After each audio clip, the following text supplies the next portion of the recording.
Hello everyone.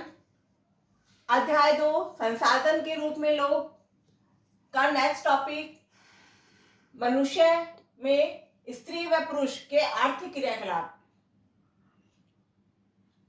आर्थिक क्रियाकलाप को 3 भागों में बांटा गया है, प्राथमिक, द्वितीयक, तृतीयक। प्राथमिक के अंतर्गत कृषि, वानिकी, मत्स्य पालन, मुर्गी पालन इत्यादि को शामिल किया जाता है।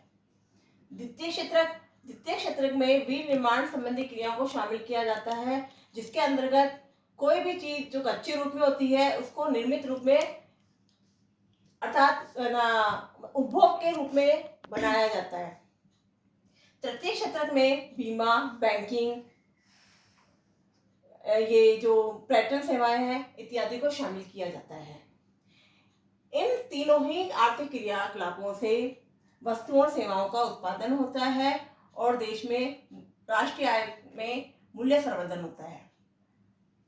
अब जो ये आर्थिक क्रियाएं होती है जो धन कमाने के लिए की जाती है, ये आर्थिक क्रियाएं 2 तरह की हो गई, बाजार क्रियाएं और गैर बाजार क्रियाएं।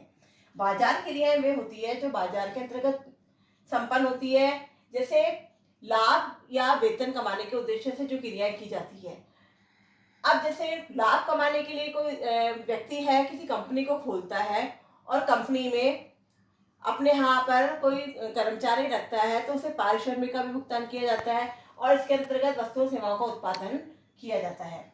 जबकि गैर बाजार क्रियाएं जो होती है वह बाजार के अंतर्गत नहीं संपन्न होती है, इसे स्वयं उपभोग के लिए ही संपन्न किया जाता है। जैसे प्राथमिक वस्तुओं का बनाना, प्राथमिक उत्पादों का बनाना। अब हमने ये देखा कि जो क्रियाकलाप होते हैं ये मनुष्य में स्त्री और पुरुष के अलग अलग होते हैं। कैसे होते हैं कि जो ऐतिहासिक और सांस्कृतिक कारणों के कारण पुरुष और स्त्री के बीच में श्रम का विभाजन किया गया। पुरुष घर के बाहर काम करता है जबकि महिलाएं घर के अंदर काम करती है। इससे पहले की वीडियो में मैंने आपको रोहन और मोहन की कहानी बताई थी। इसी कहानी को लेकर मैं आपको इसके आगे का ये जो पार्ट है आर्थिक क्रियाकलाप समझाती हूँ। जो रोहन था उसके जो माँ है गृहिणी है और पिता खेत में काम करते हैं। तो जो रोहन की माँ है गृहिणी है तो उसके द्वारा जो घर में जो सेवाएं दी जाती है, जैसे खाना पकाना, बर्तन साफ करना, कपड़े धोना, उसके बदले में उसे कोई भी पारिश्रमिक प्राप्त नहीं होता है। जबकि जो रोहन के पिता है जो खेत में काम करते हैं उन्हें पारिश्रमिक मिलता है और वह पारिश्रमिक अपने घर पे लाकर देते हैं, उसी से उनका घर का खर्च चलता है।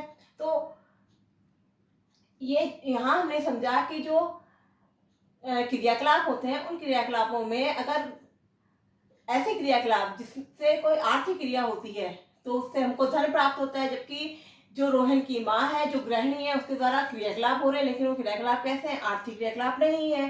दूसरी तरफ जो मोहन थी जिसके पापा 2 वर्ष की आयु में ही उसकी 2 वर्ष की आयु में चल बसे थे, उसकी माँ मछलियों का कारोबार करती थी, मतलब मछलियाँ बेचती थी। तो उसकी माँ के द्वारा जो भी काम किया जाता था अर्थात मछलियाँ बेचना, उसके बदले में उसकी माँ को धन प्राप्त होता था। इसका मतलब धन प्राप्त हो रहा है तो कौन सी क्रिया में आ गया, आर्थिक क्रिया में आ गया। तो जो क्रिया आर्थिक क्रिया होती है वो धन प्राप्त करने के लिए की जाती है, तो ऐसी क्रियाकलाप आर्थिक क्रियाकलाप में आ गए। तो अब श्रम का विभाजन है कि श्रम में पुरुष का श्रम अलग है, महिलाओं का श्रम अलग है। पुरुषों को महिलाओं की भांति ज्यादा पारिश्रमिक प्रदान किया जाता है क्योंकि पुरुषों में महिलाओं की अपेक्षा ज्यादा शिक्षा और अधिक कौशल होता है और जितना अधिक शिक्षा और कौशल होगा उसको उसी के अनुसार पारिश्रमिक प्रदान किया जाएगा। अब आप समझ चुके होंगे कि आर्थिक और गैर आर्थिक क्रियाकलाप क्या होते हैं। तो रोहन एक प्राइवेट फर्म में काम करता है, तो जैसे वो एक प्राइवेट फर्म में काम करता है तो उसके बदले में इसको पारिश्रमिक प्रदान होता है। अब जिसमें को पारिश्रमिक प्रदान होता था, धन प्राप्त होता है, धन प्राप्त करने के लिए जो क्रियाएं की जाती है वह आर्थिक क्रियाएं होती है। इसका मतलब ये जो क्रियाकलाप है ये आर्थिक क्रियाकलाप है। मोहन अपने छोटे भाई बहन की देखभाल करता है। अब यहाँ क्रियाकलाप तो हो रहा है लेकिन वह क्रियाकलाप कैसा है, गैर आर्थिक क्रियाकलाप है। अब गैर आर्थिक क्रियाकलाप के बदले में कोई भी धन प्राप्त नहीं होता है, तो ऐसे क्रियाकलाप जिसके बदले में कोई धन प्राप्त नहीं होगा वह गैर आर्थिक क्रियाकलाप के अंतर्गत आएंगे। अब आप समझ गए होंगे कि आर्थिक और गैर आर्थिक क्रियाकलाप कौन से होते हैं।